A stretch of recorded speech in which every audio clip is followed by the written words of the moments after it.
हाय दोस्तों, good evening. जय भारत, जय हिंद। हम आपके सामने आज इसरो का थर्ड वीडियो ला रहे हैं। इसका टॉपिक होगा history of Indian space research. इसके अंतर्गत जानेंगे एक ऑर्केस रॉकेट से थोम्बा लॉन्चिंग स्टेशन पर लॉन्च लोड किया जा रहा था। इसरो के शुरुआती दिनों में रॉकेट के हिस्सों को अक्सर साइकिल और बैलगाड़ी पर ले जाया जाता था। भारत का अंतरिक्ष संबंधी अनुभव बहुत पुराना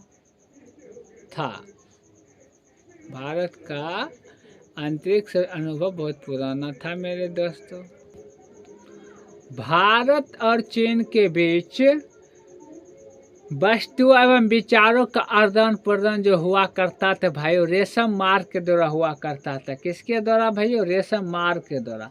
जब टीपू सुल्तान द्वारा मैसूर युद्ध में अंग्रेजों को खदेड़ने का काम किया तो रॉकेट का प्रयोग को देखकर विलियम कंगरी भी प्रभावित हुए थे।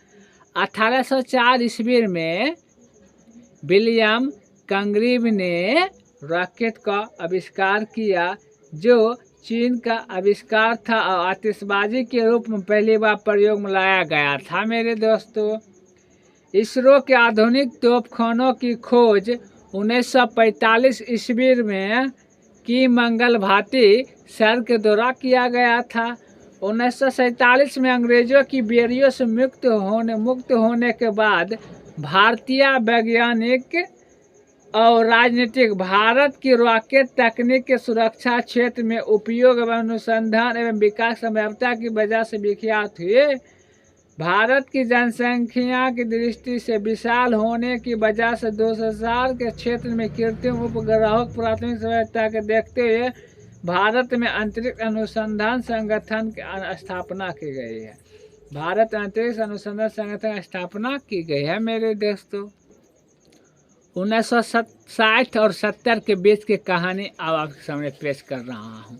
भारतीय अंतरिक्ष कार्यक्रम डॉक्टर विक्रम साराभाई की संकल्पना है, जिन्हें भारतीय अंतरिक्ष कार्यक्रम का जनक भी कहा जाता है। भारतीय अंतरिक्ष कार्यक्रम डॉक्टर विक्रम साराभाई की संकल्पना है, जिन्हें भारतीय अंतरिक्ष कार्यक्रम का जनक कहा जाता है।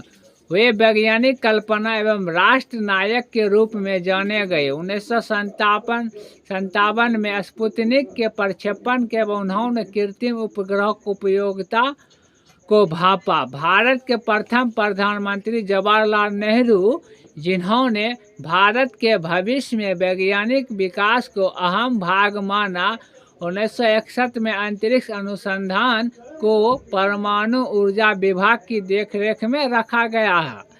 परमाणु ऊर्जा विभाग के निर्देशक होमी भाभा, जो कि भारतीय परमाणु कार्यक्रम के जनक माने जाते थे, 1962 में अंतरिक्ष अनुसंधान के लिए भारतीय राष्ट्रीय समिति का गठन किया गया, जिसमें डॉक्टर साराभाई को सभापति के रूप में क्या किया गया मेरे दोस्तों? नियुक्त किया गया है। जापान और यूरोप को छोड़कर हर मुख्य अंतरिक्ष कार्यक्रम की तरह भारत ने अपने विद्युत सैनिक प्रक्षेपास्त्र कार्यक्रम को सक्षम कराने के लिए लगाने के बजाय कृत्रिम उपग्रहों को प्रक्षेपण में समर्थ बनने उद्देश्य हेतु किया।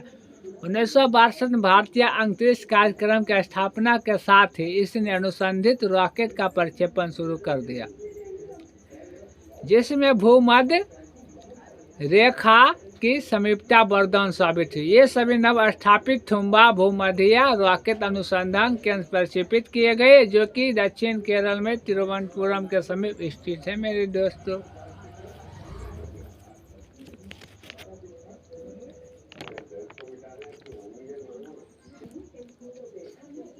शुरुआत में अमेरिका एवं फ्रांस के अनुसंधित रॉकेट क्रमशः नाइक, अपाचे एवं कैंटोर की तरह ऊपरी दबाव का अध्ययन करने के लिए प्रक्षेपित किए गए थे। जब तक कि प्रशांत महासागर में पोत आधारित अनुसंधित रॉकेट से अध्ययन शुरू न हुआ था। ये इंग्लैंड और रूस की तर्ज पर बनाने गए, फिर भी पहले दिन से ही अंतरिक्ष कार्यक्रम के विकासशील देशी तकनीक उच्च महत्वाकांक्षा भी, और इसके चलते भारत ने ठोस ईंधन का प्रयोग करके अपने अनुसंधान रॉकेट का निर्माण शुरू कर दिया, जिसे रोहिणी की संज्ञा दी गई। जिसे क्या रोहिणी की संज्ञा दी गई मेरे दोस्तों। भारत अंतरिक्ष कार्यक्रम ने देशी तकनीक की आवश्यकता एवं कच्चे माल एवं तकनीक आपूर्ति में भावी अस्थिरता की संभावना का भांपते हुए प्रत्येक माल आपूर्ति मार्ग पर केवल तकनीक को अपने अधिकार में लाने का प्रयत्न किया। जैसे जैसे भारतीय रोहिणी कार्यक्रम और अधिक संकुलन और बृहदाकार रॉकेट प्रक्षेपण जारी अंतरिक्ष कार्यक्रम बढ़ता चला गया और इस परमाणु ऊर्जा का विभाग से विभाजित कर दिया। अपना अलग ही सरकारी विभाग दे दिया गया। परमाणु ऊर्जा विभाग के अंतर्गत इन्फोस्पार्क कार्यक्रम से 1969 में भारतीय अंतरिक्ष अनुसंधान संगठन का गठन किया गया, जो कि प्रारंभ अंतरिक्ष मिशन के अंतर्गत कार्यरत था और परिणाम स्वरूप जून 1972 अंतरिक्ष विभाग स्थापना की गई थी मेरे दोस्तों। जय हिंद, जय भारत मेरे दोस्तों।